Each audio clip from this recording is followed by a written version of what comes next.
സാമ്പത്തിക ചരിത്രത്തിൽ മുമ്പെങ്ങുമില്ലാത്ത വിധം വലിയൊരു പ്രതിസന്ധിയിലൂടെയാണ് സംസ്ഥാനം കടന്നുപോയിക്കൊണ്ടിരിക്കുന്നത്. സർക്കാർ ജീവനക്കാർക്ക് ശമ്പളം നൽകാനും വയോധികർക്ക് ക്ഷേമ പെൻഷൻ കൃത്യമായി വിതരണം ചെയ്യാനും പണമില്ലാതെ ട്രഷറികൾ നിയന്ത്രണങ്ങളിലേക്ക് നീങ്ങുന്ന കാഴ്ച നാം കണ്ടുകൊണ്ടിരിക്കുന്നു. എന്നാൽ ഇത്തരം സങ്കീർണമായ സാഹചര്യങ്ങൾക്കിടയിലും 5 വർഷത്തിന് ശേഷം നടക്കാനിരിക്കുന്ന ഒരു ആഘോഷത്തിന്റെ പേരിൽ കോടികൾ പൊടിച്ച് ദൂർത്ത് നടത്താനുള്ള സർക്കാർ തീരുമാനം വലിയ പ്രതിഷേധങ്ങൾക്കാണ് വഴി തുറക്കുന്നത്. 2031 കേരളം രൂപീകൃതമായതിന്റെ 75ാം വാർഷിക ആഘോഷിക്കാൻ പോവുകയാണ്.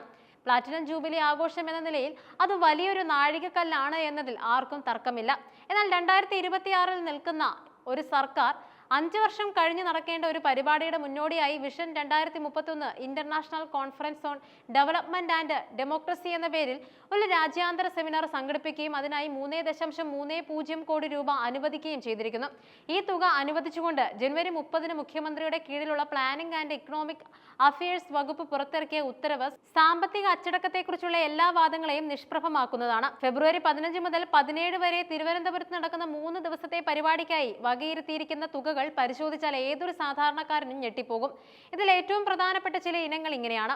വിദേശത്ത് നിന്നും സ്വദേശത്ത് നിന്നുമുള്ള അതിഥികളെയും വിദഗ്ധരെയും എത്തിക്കുന്നതിനുള്ള വിമാനയാത്രാ ചെലവിനായി മാത്രം 1,33 ലക്ഷം രൂപയാണ് നീക്കിവച്ചിരിക്കുന്നത്. സാമ്പത്തിക ഭദ്രതയുള്ള രാജ്യങ്ങൾ പോലും അന്താരാഷ്ട്ര സെമിനാറുകൾ വെർച്വലായി സംഘടിപ്പിക്കാൻ ശ്രമിക്കുമ്പോഴാണ് കേരളം ഇത്ര വലിയ തുക യാത്രാ ചെലവിനായി മാത്രം മാറ്റിവെക്കുന്നത്. അതോടൊപ്പം ഉദ്ഘാടന ചടങ്ങിനും അതിന്റെ സ്റ്റേജ് കെട്ടാനുമായി മാത്രം 70 ലക്ഷം രൂപയാണ് അനുവദിച്ചിരിക്കുന്നത്. 3 ദിവസത്തെ പരിപാടിയിൽ വെറും കുറഞ്ഞ മണിക്കൂറുകൾ മാത്രം നീളുന്ന ഒരു ചടങ്ങിനായി ഇത്രയും വലിയ തുക ദൂർത്തടിക്കുന്നത് എന്തിനാണെന്ന ചോദ്യം പ്രസക്തമാണ്. ഭക്ഷണത്തിനായി 45 ലക്ഷം രൂപയും അതിഥികളുടെ താമസത്തിനായി 13.52 ലക്ഷം രൂപയും പ്രത്യേകം അനുവദിച്ചു. വിദേശ അതിഥികൾക്കായി പഞ്ചനക്ഷത്ര സൗകര്യങ്ങൾ ഒരുക്കുന്നതിനാണ് ഈ തുക വിനിയോഗിക്കുന്നത്.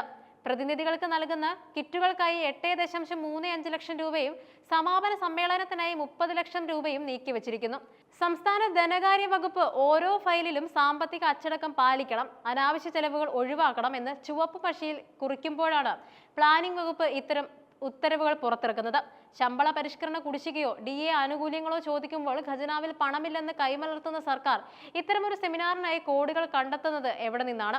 ഈ പരിപാടി സംഘടിപ്പിക്കുന്നത് സംസ്ഥാന പ്ലാനിംഗ് ബോർഡിന്റെ നേതൃത്വത്തിലാണ്. ഡൊമൈൻ വിദഗ്ധൻ, അക്കാദമിക് പണ്ഡിതർ, ആക്ടിവിസ്റ്റുകൾ എന്നിവർ പങ്കെടുക്കുമെന്നാണ് ഉത്തരവിൽ പറയുന്നത്. എന്നാൽ ഇത്തരം ഹൈ പ്രൊഫൈൽ സെമിനാറുകൾ കൊണ്ട് സാധാരണക്കാരന്റെ ജീവിത നിലവാരത്തിൽ എന്ത് മാറ്റമുണ്ടാകുമെന്ന കാര്യത്തിൽ വ്യക്തതയില്ല. പലപ്പോഴും ഇത്തരം പരിപാടികൾ വെറും പ്രസംഗങ്ങളിലോ പേപ്പർ പ്രസന്റേഷനുകളിലോ ഒതുങ്ങിപ്പോവുകയാണ് പതിവ്.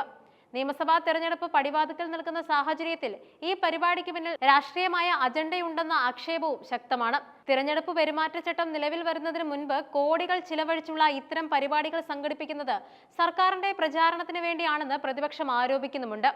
INPRD, CEDIT എന്നീ സർക്കാർ ഏജൻസികളെ ഏൽപ്പിച്ചുകൊണ്ട് വലിയ രീതിയിലുള്ള PR വർക്കുകളാണ് സർക്കാർ ലക്ഷ്യമിടുന്നത്. തിരഞ്ഞെടുപ്പ് കമ്മീഷൻ നിയന്ത്രണങ്ങൾ കൊണ്ടുവരുന്നതിന് മുൻപ് തന്നെ ഫണ്ടുകൾ പാസാക്കിയെടുക്കാനുള്ള ഒരു കള്ളക്കളിയാണ് ഇതിന് പിന്നിലെന്നും പറയപ്പെടുന്നുണ്ട്. പെരുമാറ്റച്ചട്ടം വന്നാലും മുൻകൂട്ടി തീരുമാനിച്ച പരിപാടി എന്ന പേരിൽ ഇത് തടസ്സമില്ലാതെ നടത്താമെന്ന ബുദ്ധിയാണ് സർക്കാർ പ്രയോഗിച്ചിരിക്കുന്നത്.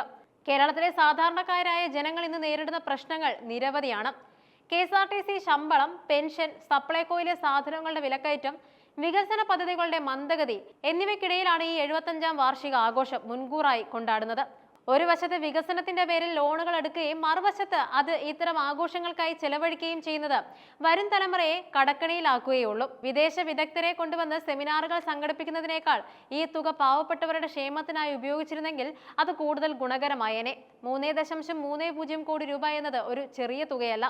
100 കണക്കിന് കുടുംബങ്ങളുടെ ക്ഷേമ പെൻഷനോ അല്ലെങ്കിൽ ആശുപത്രികളിലെ മരുന്ന് ക്ഷാമം പരിഹരിക്കാനോ ഈ തുക ഉപകരിക്കാമായിരുന്നു. ആഘോഷങ്ങളും സെമിനാറുകളും വികസന ചർച്ചകളും ഒരു ജനാധിപത്യ സർക്കാരിന് അത്യാവശ്യമാണ്. എന്നാൽ അത് ജനങ്ങളുടെ കാഴ്ചപ്പാടുകൾക്ക് മുകളിലാകരുത്. 2031 ആഘോഷത്തിനായി 2026 കോടികൾ മുടക്കുന്നത് ഒരു പരിഷ്കൃത സമൂഹത്തിന് ചേർന്നതല്ല. സാമ്പത്തിക അച്ചടക്കം എന്നത് വെറും വാക്കുകളിൽ ഒതുങ്ങാതെ പ്രവൃത്തിയിൽ കാണിക്കാൻ സർക്കാർ തയ്യാറാകണം.